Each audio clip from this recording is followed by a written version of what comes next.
उत्तर प्रदेश के प्रचार युद्ध में आज सीएम योगी आदित्यनाथ भरपूर ताकत के साथ कूद पड़े हैं। एक दिन पहले उन्होंने पर्चा भरा और आज गोरखपुर में घर घर जाकर प्रचार में जुट गए हैं।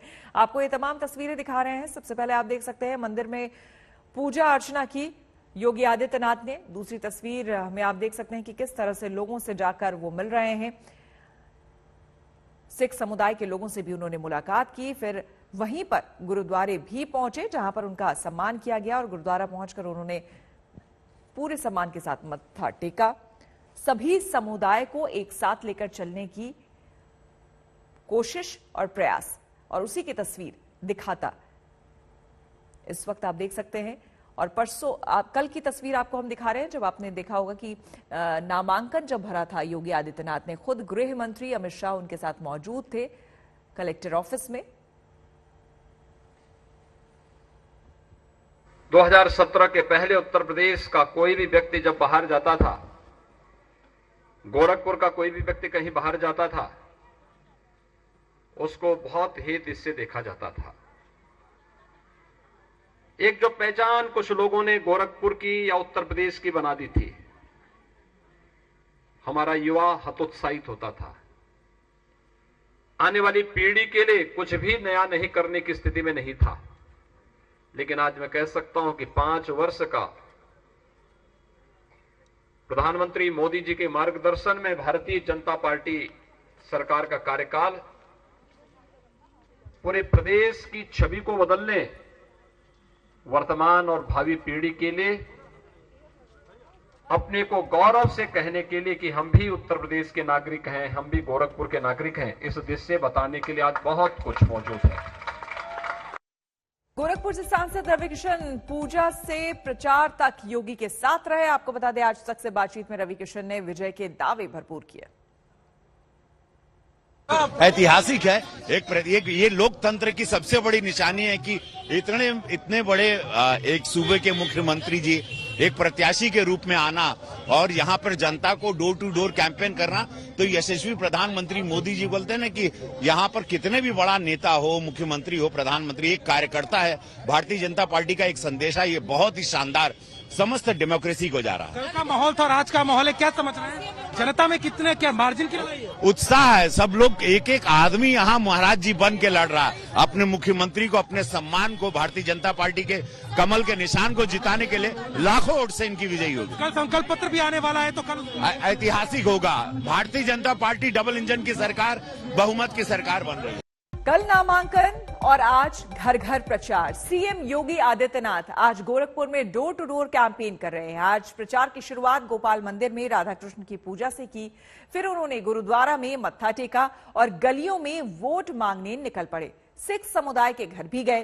फिर एकता मंच से भाईचारे और सौहार्द की बात भी की। ये 6 तस्वीरें आपको हम दिखा रहे हैं जिसमें आज योगी आदित्यनाथ ने जब आज के दिन की शुरुआत की तो सबसे पहले गोपाल मंदिर गए जहां पर राधा कृष्ण की आरती की, पूजा अर्चना की और उसके बाद घर घर प्रचार का अभियान शुरू किया। आज पहली बार आपको हम बता दें कि उत्तर प्रदेश के मुख्यमंत्री पहली बार विधानसभा का चुनाव लड़ रहे हैं। ऐसे में ये सीट काफी महत्वपूर्ण हो जाती है और इसलिए भी इस सीट की चर्चा काफी ज्यादा है क्योंकि पहली बार ऐसा हो रहा है यहां पर कि कोई मुख्यमंत्री चुनावी मैदान में हो, एक प्रत्याशी के तौर पर घर घर जाकर वोट मांगता हुआ। दूसरी तस्वीरों में आप देख सकते हैं सिख समुदायों के बीच भी गए और लोगों को यह मैसेज देने की कोशिश कि हर जाति और संप्रदाय के लोगों को साथ लेकर आगे बढ़ना है, साथ लेकर आगे चलना है। साथ ही साथ 2 दिन पहले लखनऊ में अपने विकास कार्यों का जायजा दिया था, ब्यौरा पूरा दिया था योगी आदित्यनाथ ने। पिछले 5 सालों में योगी सरकार ने जो काम किया उसका ब्यौरा लोगों के बीच दिया था और ये सिख समुदाय के बीच योगी आदित्यनाथ लोगों से बातचीत करते हुए बाकायदा गुरुद्वारा गए और यहां पर देखिए गुरुद्वारे में जाकर मत्था टेका।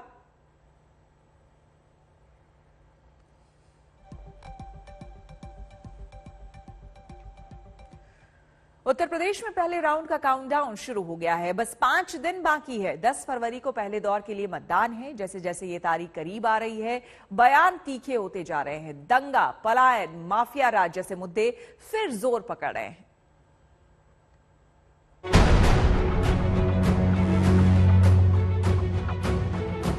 यहाँ से सहारनपुर तक आवाज जानी चाहिए कि भाजपा 300 पार कर रही है। योगी आदित्यनाथ ने उत्तर प्रदेश को माफियाओं से मुक्त कराने का काम किया। सपा बसपा बसपा सपा, ये बुआ भतीजे का राज था। यूपी में पहले दौर के वोटिंग का काउंटडाउन शुरू हो गया। पहले दौर के चुनाव में सिर्फ 5 दिन बाकी है। प्रचार युद्ध चरम पर है। दंगा, पलायन, माफिया, गुंडागर्दी और नफरत वाले बोल हवा में खूब तैर रहे हैं। प्रधानमंत्री ने दूसरी वर्चुअल रैली में हुंकार भरी तो जुबान पर माफिया राज और दंगे का डर आ ही गया। ये चुनाव हिस्ट्री सीटर्स को बाहर रखने के लिए, नई हिस्ट्री बनाने के लिए है। और मुझे खुशी है कि यूपी के लोगों ने ये मन बना लिया है कि दंगाइयों को, माफियाओं को पर्दे के पीछे रह करके यूपी की सत्ता हथियाने नहीं देंगे। अमित शाह ने तो गोरखपुर से आवाज लगाई और सहारनपुर तक पहुंचाने का आह्वान कर दिया। सहारनपुर यानी पश्चिमी यूपी। पूर्वी यूपी के प्रचार में भी बीजेपी की नजर पश्चिम पर ही है। इस बार पश्चिमी यूपी की जंग सबसे बड़ी है। कहा तो ये भी जा रहा है कि लखनऊ का रास्ता पश्चिमी यूपी ही तय करेगा। पिछली बार दंगा पलायन, हिंदू मुसलमान ने चुनाव की दशा और दिशा तय की। इस बार भी वोट युद्ध इसी के आसपास लड़ी जा रही है। गोरखपुर में योगी जी का पर्चा डालना है। यहाँ से सहारनपुर तक आवाज जानी चाहिए कि भाजपा 300 पार कर रही है। उत्तर प्रदेश में माफिया 3 ही जगह दिखाई पड़ता है। या तो वो जेल में है, या तो वो उत्तर प्रदेश के बाहर चला गया है, या तो सपा की विधानसभा सदस्यों की सूची में दिखाई पड़ता है। बीजेपी बार बार अखिलेश राज का डर दिखा रही है। प्रचार का मूल मंत्र यही है कि वो आएंगे तो फिर क्या होगा। सीएम योगी ने ट्वीट कर फिर मुजफ्फरनगर की याद दिलाई। लिखा, 5 साल पहले मुजफ्फरनगर में न बेटी सुरक्षित, न माताओं का सम्मान। दंगा की आग और कर्फ्यू का कफन, तुष्टीकरण की नीति और पलायन का दर्द। पश्चिमी उत्तर प्रदेश में क्या अराजकता थी, कैसे ये लोग अव्यवस्था का कारक बनते थे। लेकिन आज हम कह सकते हैं पूरे उत्तर प्रदेश में न केवल कोरोना जैसी महामारी को नियंत्रित किया गया, बल्कि पलायन जैसी बुराइयों को भी रोक लगा करके जो व्यापारी उत्तर प्रदेश से पलायन कर गए थे, उन्हें वापस उत्तर प्रदेश के अंदर ला करके वे अपना व्यवसाय कर रहे हैं। सम्मान के साथ, सुरक्षा के साथ बेटियां स्कूल जा रही हैं। बीजेपी सांसद बृजभूषण सिंह ने तो सांप्रदायिक आग को ही हवा दे दी। वो हिंदू मुसलमान से लेकर पाकिस्तान तक पहुंच गए।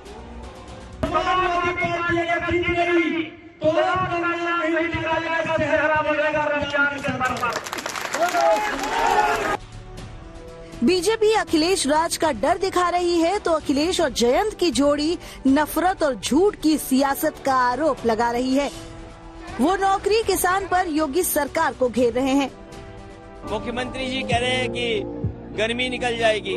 आखिरकार वो ये भाषा क्यों इस्तेमाल कर रहे हैं? आज नौजवानों को नौकरी चाहिए, भर्ती निकले, जवानों को नौकरी मिले, रोजगार मिले, लेकिन ये गर्मी किस बात के लिए निकालना चाहते हैं?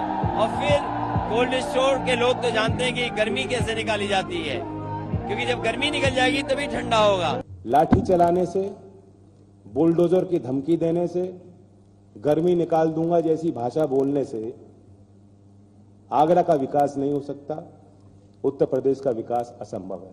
लोकतंत्र में वोट की चोट इस बार इस चुनाव में प्रदेश के किसान और प्रदेश के नौजवान। यूपी में चुनाव की पहली परीक्षा पश्चिमी यूपी में है, जहां पहले और दूसरे दौर में ही वोटिंग है। जैसे जैसे चुनाव की तारीख पास आ रही है, अपने अपने दांव चले जा रहे हैं, ताकि वोट युद्ध में विरोधियों को हर कीमत पर पटकनी दे सके।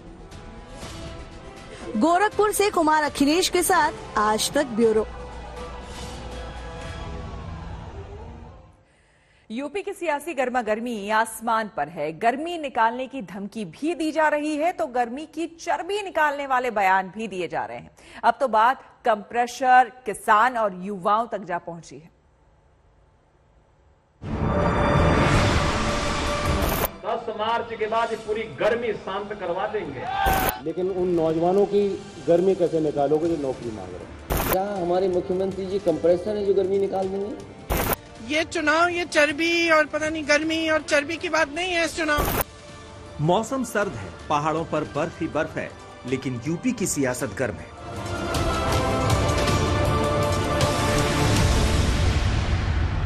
प्रचार युद्ध में जुबानी जंग ऐसी छिड़ी है कि बात बात पर गर्मा गर्मी हो जाती है। सीएम योगी ने कैराना को लेकर गर्मी निकालने की हुंकार भरी तो ये गर्मी दूर तलक चली गई।